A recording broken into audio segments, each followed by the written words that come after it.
Umar pun masuk ke dalam rumah Al-Arqam bin Abil Arqam, maka yang pertama kali menyambut dia adalah singa, disambut oleh singa.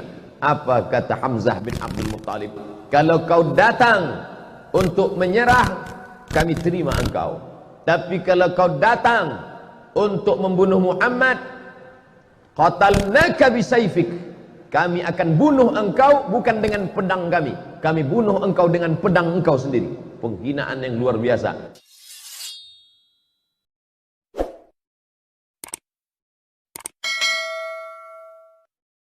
Umar ini dipanggil, Nabi yang memanggil dia Abu Hafs. Hafs artinya singa. Abu Hafs artinya singa. Kenapa? Karena garangnya. Dulu sebelum masuk Islam, dia pemenang gulat di pasar Ukaz. Di Makkah itu ada satu pasar namanya pasar Ukaz. Kalau di Pekanbaru ada namanya pasar Senapelan, pasar bawah. Di pasar Ukaz itu setiap tahun diadakan lomba gulat. Juara bertahannya Sayyidina Umar Ibn Khattab, menang tiap tahun. Umur dia ketika Nabi dapat wahyu, beda umur dia dengan Nabi 20, bedanya 13 tahun. Kalau Abu Bakar sama Nabi bedanya 2 tahun. Jadi ketika Nabi berumur 40 tahun dapat wahyu, maka Abu Bakar umurnya 38 tahun. Sedangkan Umar dengan Nabi jarak umurnya 13 tahun. Jadi ketika Nabi dapat wahyu umur 40 tahun, maka umur Umar waktu itu 27 tahun.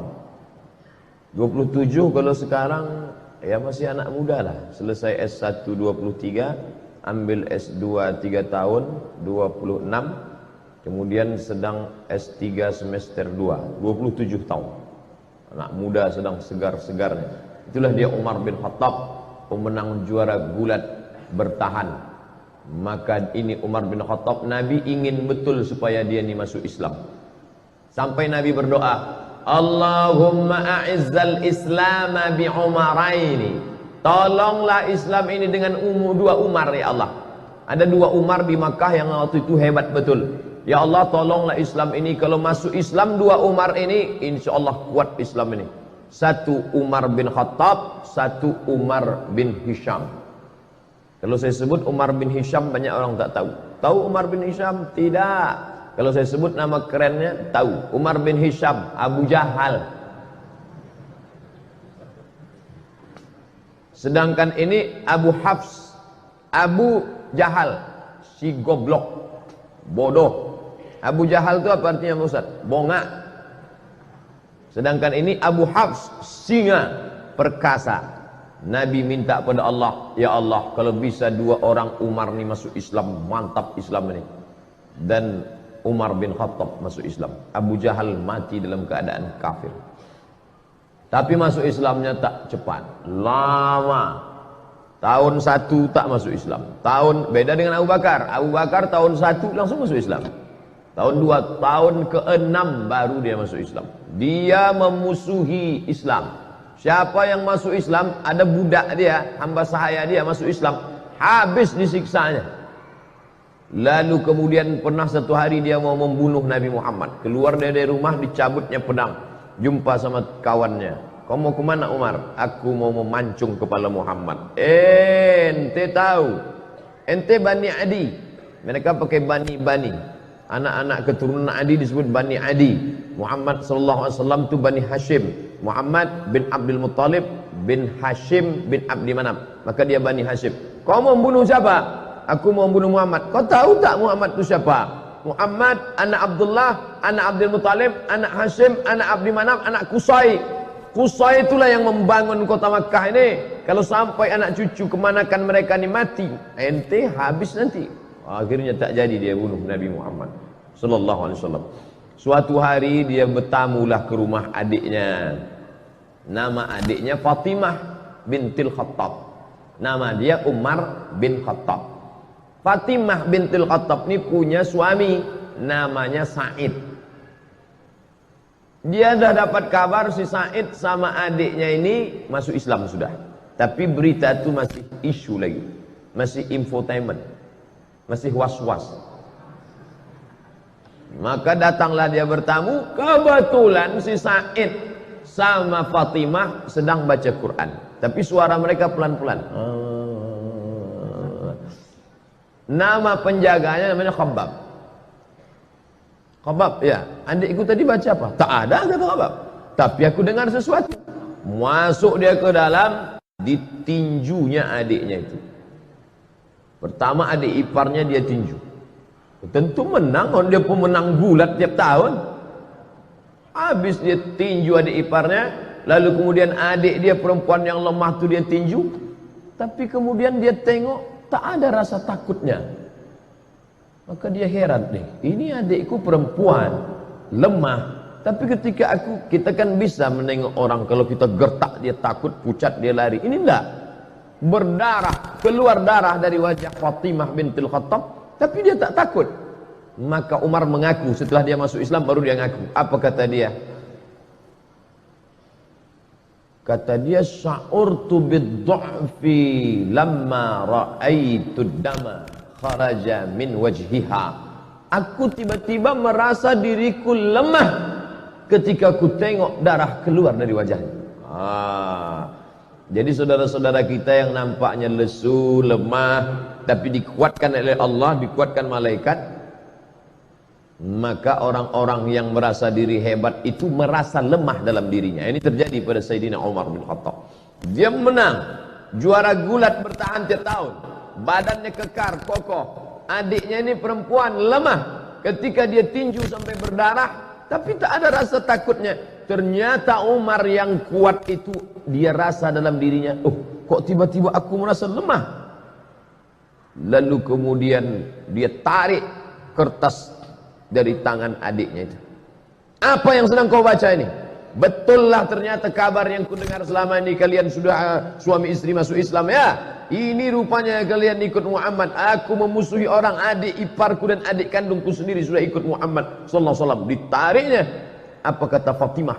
Fatimah adik dia, Fatimah bintil Khattab. Ya Umar ibn al-Khattab, innaka najassun bisyirkika. Dengan mulut berdarah dia katakan, hai Umar bin Khattab, engkau najis karena kau syirik.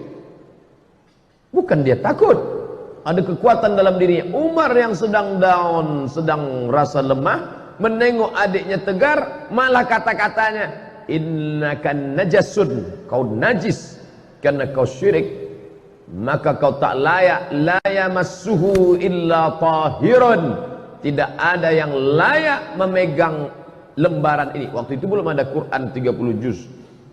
Jangan bayangkan Umar memegang besar begini. Enggak, lembaran-lembaran, suhuf namanya, lembaran, selembar-lembar.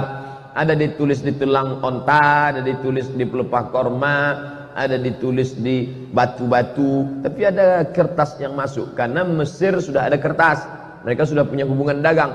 Orang-orang Yahudi sudah ada mulai ketemu kertas, tak banyak. Salah satu kertas itu dipegang oleh Fatimah, ditarik oleh Umar bin Khattab. Ketika itu bangkit keberanian Fatimah karena membela Quran, tak boleh dipegang oleh orang bernajis. La yamassuhu illa tahirun, tak boleh memegang ini kecuali orang yang suci. Tiba-tiba Umar yang perkasa itu meletakkan lembaran itu, dia mandi. Dia rasa diri dia lemah, adiknya yang berdarah ini kuat. Ini menunjukkan bahwa fisik kita ini sebenarnya hanya casing, sampul saja, tapi di dalam itu ada kekuatan ruh yang luar biasa.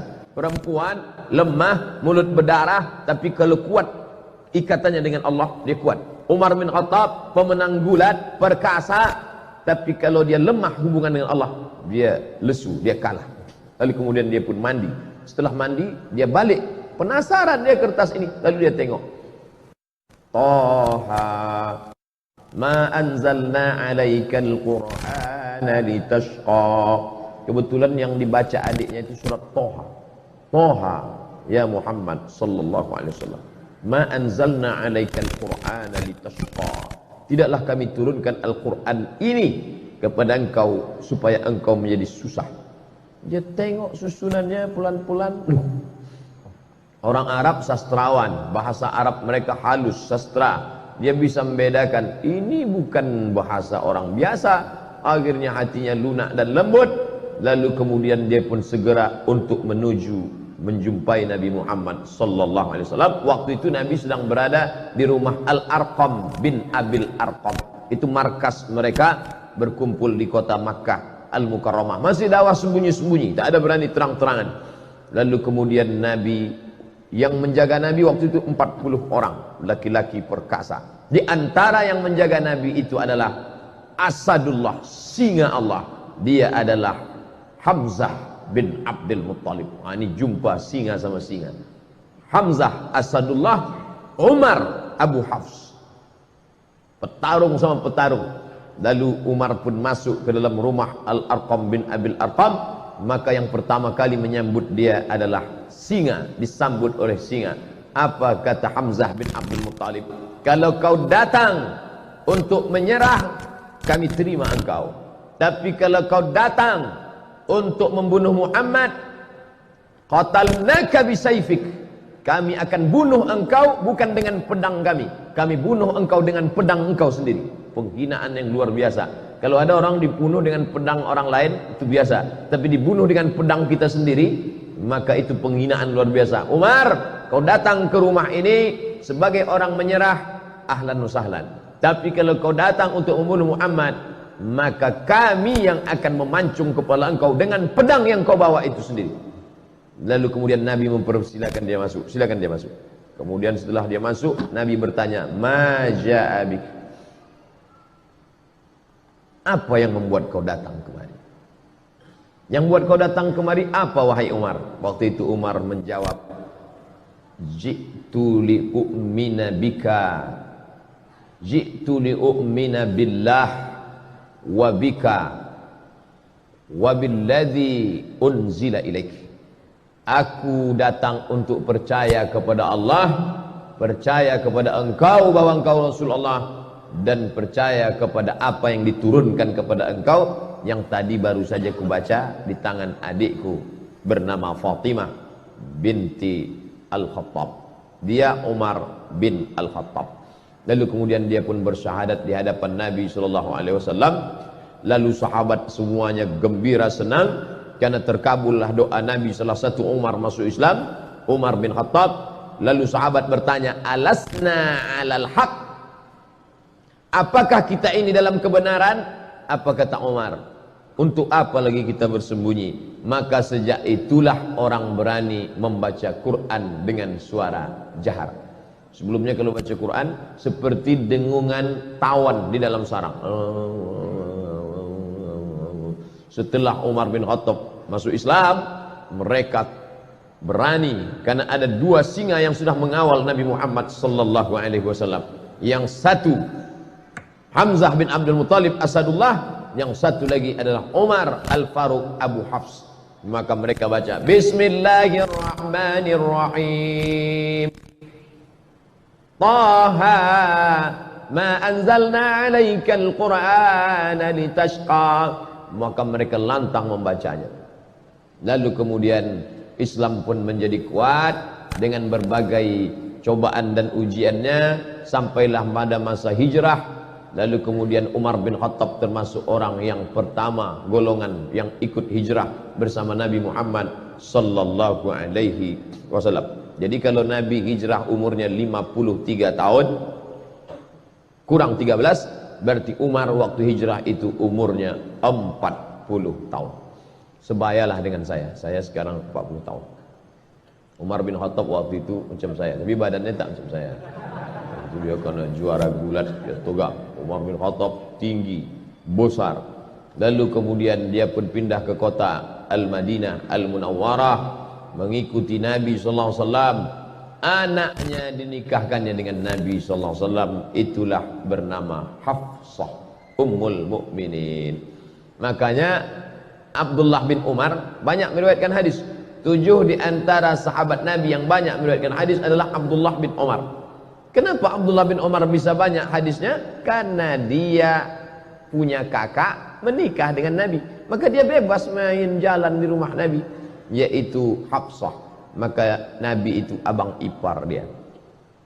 Lalu kemudian setelah Nabi meninggal, naiklah penggantinya, yaitu Abu Bakr As-Siddiq bermusyawarah mereka di satu tempat namanya Saqifah Bani Sa'idah. Nanti Bapak Ibu pergi umrah, ini Masjid Nabawi mengarah ke kiblat, tengok di sebelah kanan masjid. Setelah keluar dari pintu Babus Salam, terus saja setelah Museum Al-Quran, Museum Asmaul Husna, di sana itu ada taman, hotel keliling, tapi yang di situ tetap taman, memang tak boleh dibangun. Itulah dia Saqifah Bani Sa'idah. Di situ mereka bermusyawarah siapa yang akan mengganti kepemimpinan Madinah setelah Nabi Muhammad sallallahu alaihi wasallam meninggal. Naik Abu Bakar Siddiq 2 tahun, meninggal Abu Bakar, dilantiklah Sayyidina Umar. Khalifah artinya pengganti. Meninggal Nabi, penggantinya bukan pengganti Nabi, karena Nabi la nabiyya ba'dah. Tak ada nabi sesudah Nabi Muhammad sallallahu alaihi wasallam. Maksud khalifah di situ adalah pengganti kepemimpinan politik. Maka digantikan oleh Sayyidina Abu Bakr As-Siddiq. Setelah Abu Bakar meninggal, naik pengganti Abu Bakar, maka nama menjadi 2. Kalau Abu Umar, Abu Bakar, Khalifatu Rasulillah, pengganti Rasulullah. Ketika meninggal Abu Bakar, naik Umar, namanya terlalu panjang, Khalifati Rasulillah, penggantinya Rasulullah. Maka ini namanya tidak menarik. Masa namanya siapa itu? Khalifahnya Rasulullah. Nanti kalau 3, khalifah Rasulullah. Maka muncullah nama baru, dia dipanggil dengan Amirul Mukminin. Dialah pemimpin pertama yang dipanggil dengan Amirul Mukminin, Umar ibn Khattab. Kalau khalifah, Abu Bakr As-Siddiq. Amirul Mukminin, Umar bin Khattab. Di masa pemerintahan Umar bin Khattab muncul ijtihad baru. Pertama, dibentuknya syurtah, polisi. Pada masa Abu Bakar tak ada. Pada masa Umar, situlah ada kepolisian kota Madinah Al-Munawwarah. Pada masa Umar bin Khattab, tentara dikasih gaji bulanan, rawatib namanya. Sebelumnya tak ada. Sebelumnya kalau perang, habis perang baru dapat harta rampasan perang, ghanimah namanya. Tapi pada masa pemerintahan Umar, digaji pokok. Perang tak perang, pokoknya dapat. Itu pada masa Umar bin Khattab. Pada masa Umar bin Khattab dibangunlah rumah wakaf. Sebelum itu tak ada. Sebelum itu Baitul Mal saja, tapi ini khusus dibuatkan rumah wakaf. Pada masa Umar bin Khattab pula dibangun diwan. Diwan itu kantor. Sebelumnya tak ada kantor. Zaman Nabi tak ada kantor. Zaman Abu Bakar tak ada kantor. Setelah itu pada masa Umar bin Khattab ada kantor administrasi negara, tertib administrasi, ada berkas-berkas, ada pegawainya, ada karyawannya, ada gaji tetapnya. Dan pada masa pemerintahan Umar bin Khattab, Islam tersebar. Makkah di tengah, di bawahnya Yaman, di atasnya negeri Syam, Suriah, Lebanon, Palestina, Yordania, di kirinya Laut Merah. Menyeberang Laut Merah, Mesir dibuka pada masa pemerintahan Umar bin Khattab. Umar mengutus seorang sahabat bernama Amr bin As. Amr bin As lah yang membebaskan Mesir. Jangan katakan eksploitasi, jangan katakan ekstradisi, jangan katakan ekspansi. Ini banyak ini anak-anak mahasiswa menulis ekspansi Umar bin Khattab ke Mesir. Ekspansi sama dengan penjajahan, perluasan kekuasaan. Tapi Islam selalu memakai istilah fathu, pembebasan. Mesir dibebaskan. Dibebaskan dari apa? Dibebaskan dari menyembah berhala, dibebaskan dari menyembah matahari, dibebaskan dari menyembah sungai Nil, kepada menyembah Allah Subhanahu wa taala. Mesir agama nenek moyang mereka menyembah dewa matahari, Ra namanya. Nanti kalau pergi ke museum Mesir, nampak ada bulat matahari, di kiri kanan bawah atas keluar tangan dewa matahari sedang mengulurkan nikmat-nikmatnya. Karena kalau matahari tak ada, maka tidak akan tumbuh gandum. Kalau gandum tak tumbuh, tak akan mati, tak akan makan, mereka akan mati. Maka mereka menyembah matahari. Di dunia ini sampai hari ini masih ada orang menyembah matahari. Jepang, lalu kemudian Mesir itu menyembah matahari. Dan orang Arab jahiliyah pun menyembah matahari. Makanya tak boleh kita sholat sunat isyraq sebelum matahari lewat setinggi galah. Karena itu adalah waktu yang dipakai untuk orang kafir jahiliyah menyembah matahari. Maka disebut ada istilah qarnai syaitan, 2 tanduk setan. Ketika matahari terbit, ini bumi, ini matahari. Naik matahari terbit, Ketika matahari terbit, datang dua tanduk setan.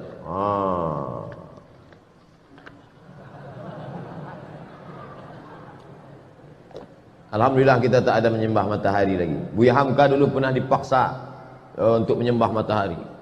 Ai, kata penjajah Jepang, tak mau Buya Hamka. Ini tentang menyembah matahari. Lalu kemudian masuklah Kristen ke Mesir, dan orang Mesir pun beragama Kristen Ortodok Koptik, tidak Katolik.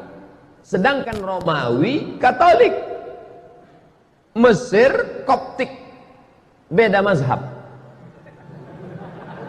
Maka Katolik menjajah Koptik. Begitu ceritanya. Orang Koptik Mesir ini merasa terjajah oleh Romawi yang Katolik. Datanglah Islam membebaskan mereka dari penjajahan. Bukunya ditulis oleh Syekh Muhammad Al-Ghazali, gurunya Syekh Yusuf Al-Qaradawi. Makanya Mesir itu masuk Islam tidak dengan perang. Kenapa? Karena mereka merasa dibebaskan oleh orang Islam. Ketika datang Inggris setelah zaman kemerdekaan, datang Inggris bertahan di Mesir. Kata mereka, kami Inggris di Mesir bukan mau menjajah Mesir, tapi karena ingin menjaga saudara-saudara kami yang Kristen Koptik ini. Naiklah paus Mesir. Mesir punya paus sendiri. Dia tak mau ikut paus Benedictus Franciscus yang menggantikan Benedictus, menggantikan paus Paulus. Begitu sanadnya ke atas. Yang sekarang ini Franciscus menggantikan Benedictus, menggantikan Paulus, sampailah ke atas. Kami di sini bukan menjajah Mesir, kata orang Inggris. Kami di sini bukan menjajah Mesir, kami mau menjaga keamanan saudara-saudara kami supaya jangan sampai dibunuh oleh orang Islam yang teroris-teroris ini, katanya. Maka naik paus Koptik ke atas mimbar Al-Azhar. Naik dia ke atas, apa kata dia? Kalau keberadaan Inggris di sini untuk menjaga kami yang Kristen Koptik, biarlah kami mati di tangan saudara kami yang Islam ini, karena kami dulu pun dibebaskan oleh mereka. Pidato itu dicatat dengan tinta emas. Makanya Islam kalau dia kuat, dia besar, dia justru menjadi rahmat bagi semesta alam. Bayangkan berkelahi antara Koptik dengan Ortodok, Ortodok Koptik berkelahi dengan Katolik, justru yang menolongnya adalah umat Islam. Bukti bahwa Islam tidak menghabisi minoritas. Sampai hari ini gereja-gereja tetap tegak di Mesir.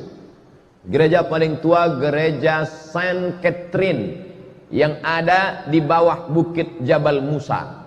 Nabi Musa menerima wahyu naik ke atas, di bawah itu ada satu gereja, gereja Saint Catherine. Saint perempuan suci, Catherine dia ditekan oleh penjajahan, lari dia buatnya situ gereja, masih ada sampai sekarang.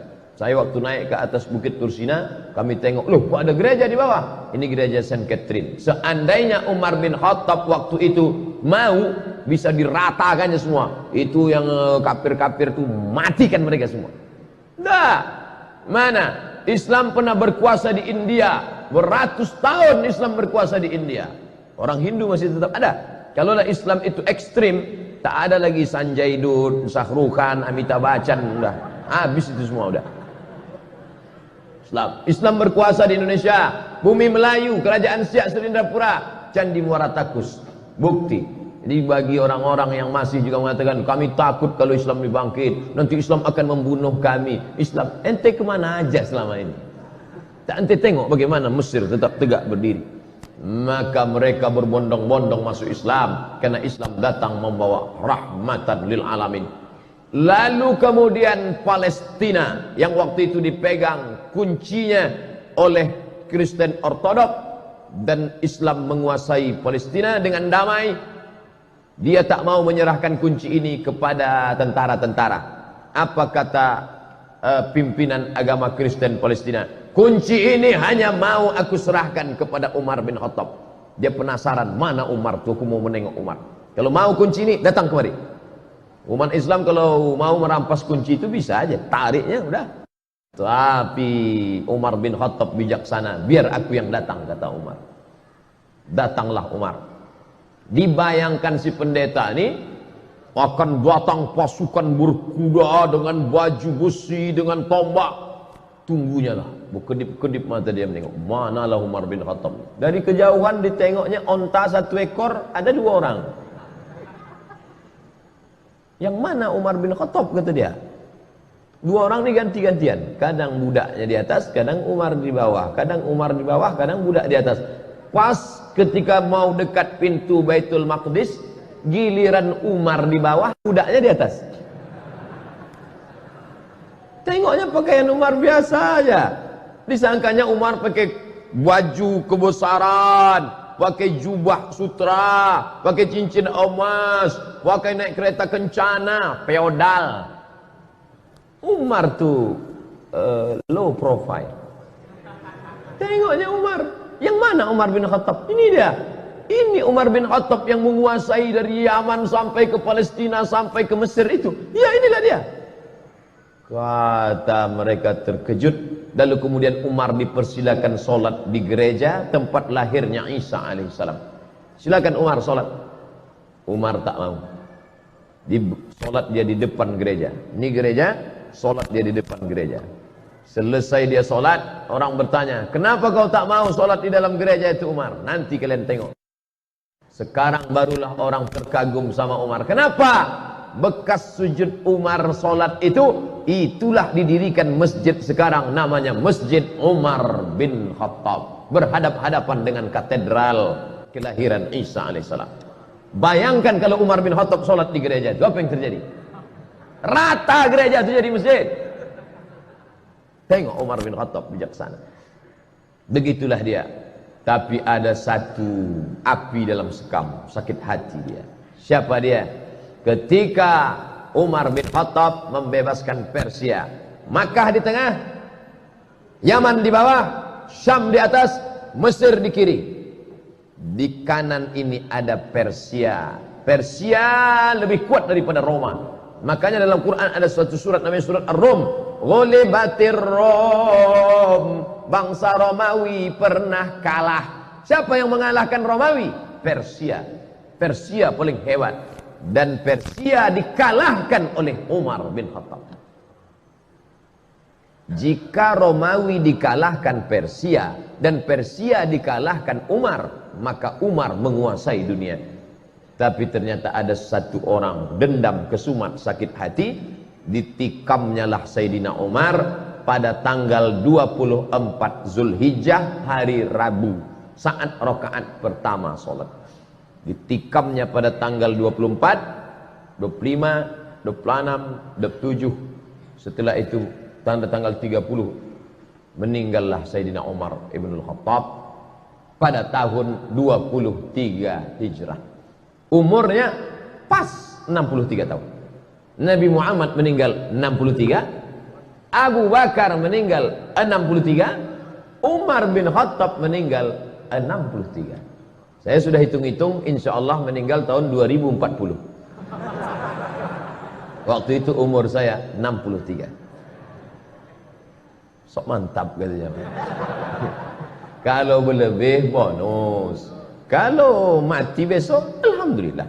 Orang Islam tak pernah berduka cita. Allahumma ja'alil hayata ziyadatan lana fi kulli khair. Kalau aku hidup besok pagi, pahala aku bertambah. Masuk ke UIN, mengajar, pahala bertambah. Kalau mati aku malam ini, alhamdulillah. Besok dosa tak ada. Tak lagi mata ni menengok celana pendek. Nah, oleh sebab itu maka Umar bin Khattab pun ditikam, meninggal dunialah dia pada tahun 23 Hijrah. Lalu kemudian dia dimandikan oleh anak kandungnya Abdullah bin Umar bin Khattab. Maka kita ni kalau memandikan kita tu nanti anak kandung kita yang laki-laki. Saya alhamdulillah ada anak laki-laki saya, dialah nanti yang akan memandikan saya. InsyaAllah. Maka Bapak Ibu sekalian, buatlah di Masjid Raya ini pelatihan memandikan jenazah. Yang ikut pelatihan itu anak-anak muda. Ini banyak dibuat pelatihan yang ikut orang tua-tua. Bapak kenapa ikut? Yang mau dimandikan ini bapak. Tak usah ikut. Anak-anak muda itu dilatih. Biar nanti waktu awak mati, dia mandikan kita. Kalau dia mandikan kita, takkan dia ambilnya gayung tinggi-tinggi. Di situ jenazah ayah sudah mau. Dan tu pelan-pelan dia, kan ini ayahku dulu. Tapi kalau orang lain memandikan kita, apalagi kita waktu dulu hidup sombong minta ampun. Dia ambilnya semprot dorsmir. Mana Mama Lemon gitu ini disiram kayak ke hidung. Makanya latihlah anak awak mandi jenazah. Ibu memandikan anak itu satu hari berapa kali? Mandi pagi, mandi siang, mandi malam, mandi, makan coklat, mandi, tumpah lontong, mandi, makan, mandi. Nah, habis itu ibu mandikan dia satu hari 5 kali. Setahun kali 5, 3 kali 5, 1.500 kali ibu mandikan dia. Dan ibu minta mandikan dia sekali saja. Nah, aku mau kau mandikan aku sekali saja. Mandi apa? Mandi jenazah. Umar bin Khattab bertuah. Yang memandikan dia siapa? Abdullah bin Umar bin Khattab. Yang jadi imam solat jenazahnya Suhaib. Ada orang Romawi, bukan orang Arab. Suhaib Ar-Rumi, orang Romawi yang dulu hijrah dari Makkah ke Madinah, semua hartanya diambil. Suhaib, dulu kau merantau ke Makkah nih sebatang kara, tak ada apa-apa. Sekarang kau sudah kaya, kalau kau mau ikut Muhammad, tinggal semua hartamu.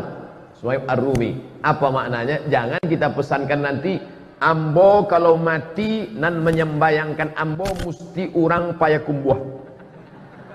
Aku kalau mati nanti maka yang menyembayangkan aku orang dari Mandailing Natal saja. Aden kok isuk kalau mati maka nan menyembayangkan ambo orang dari Yogyakarta. Ambo kok sebenarnya orang awak tapi dadik lama di Jogja. Maka bantu iko lah bahasa ambo. Tidak lagi menengok suku. Jangan lagi ditengok dari mana dia. Suhaib Ar-Rumi bukan orang Arab. Sedangkan Umar bin Khattab orang Quraisy. Tinggi nasabnya. Menantu Nabi SAW, mertua Nabi SAW. Tapi yang memandikan dia siapa? Suhaib Ar-Rumi mu'alaf. Orang Roma yang masuk Islam. Maka lalu kemudian setelah itu bergantilah kepemimpinan Utsman bin Affan. Dimakamkanlah dia di makam yang paling mulia di samping Nabi Muhammad sallallahu alaihi wasallam. Jadi kalau ini kiblat, ini mimbar Nabi, ini mihrab Nabi, ini kiblat, di sini kamar Nabi. Kamar Nabi, rumah Nabi bersama Aisyah 22 meter lebih kurang. Pas di situ kata Nabi, nanti kalau aku mati kuburkan aku, jangan bawa jenazahku kemana-mana. Nahnu ma'asyurul anbiya, kami para nabi nudfanu min haitsu namutu, di mana kami mati maka disitulah kami dikuburkan. Makam pertama Nabi sallallahu alaihi wasallam. Setelah itu Umar bin Khattab, setelah itu Abu Bakar Siddiq, setelah itu Umar bin Khattab. 3 makam. Maka kita ucapkan salam, assalamu alayka ya Rasulullah, assalamu alayka ya Abu Bakr Siddiq, assalamu alayka ya Abu Bakr Siddiq, assalamu alayka ya Umar Al-Faruq radhiyallahu anhu. Kita lanjutkan setelah sholat Isya. Tapi kaji hadis nomor 1 Pak Ustaz, periwayatnya dulu. Habis periwayatnya baru kita masuk hadisnya. Ditikam oleh yang menikam itu namanya Fayrus. Fayrus namanya yang menikam. Tapi panggilan kerennya Abu Lu'lu'ah. Lu'lu'. Kalau kita buka kerang, di dalam kerang itu ada permata cantik berkilau, namanya lu'lu'. Yakhruju minhumal lu'lu'u wal marjan. Lu'lu'. Nama anak ibu siapa? Lulu. Bahasa kitanya apa itu? Hah? Yang di dalam kerang itu apa namanya? Mutiara. Lu'lu'. Yakhruju minhumal lu'lu'. Abu Lu'lu'ah. Dia inilah majusi yang menikam pada tanggal 26 ditikamnya, berdarah 4 hari, meninggal Sayyidina Umar ibn Khattab. Dia minta dimakamkan di samping Nabi Muhammad sallallahu alaihi wasallam. Waktu hidup berkawan, setelah meninggal bersahabat dekat kuburan, meninggal nanti di akhirat pun dalam surga bersama Nabi Muhammad sallallahu alaihi wasallam.